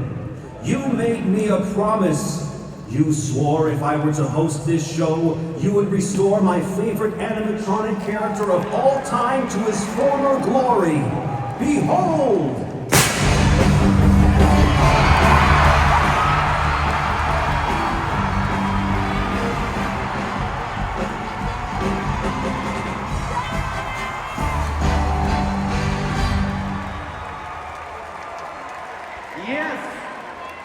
Yes, we are taking a new journey into imagination at Anaheim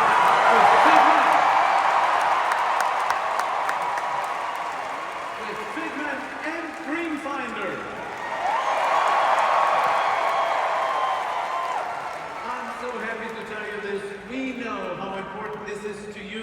We heard you, and this is one more way we are putting you, all of you in the center of everything we do. Okay, that's really it now. Come on, team. Thank you to our incredible host, Neil Patrick Harris.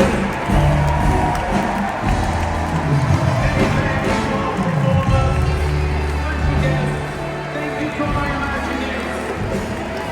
Thank you to everyone who worked so hard behind the scenes to bring this to life.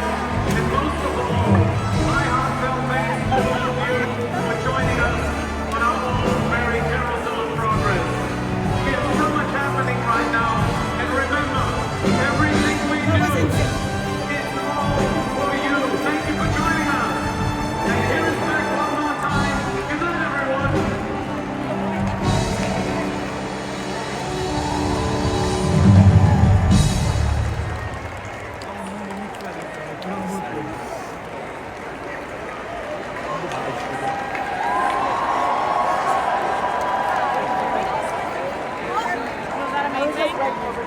Yeah, that was great. It's okay. Gabby's so sweet too. Where's Gabby?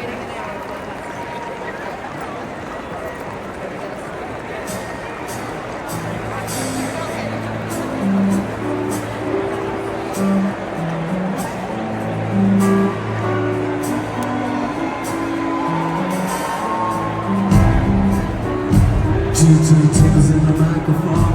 Two turntables in the microphone. Bombs of candy, just clap your head. Bombs of candy, just clap your head.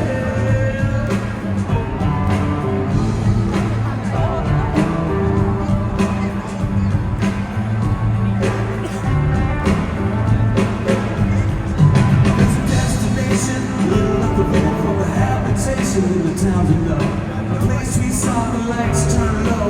Jigsaw dance and to get fresh flow. Pulling out jobs and jamboree here. Now it's two turntables in a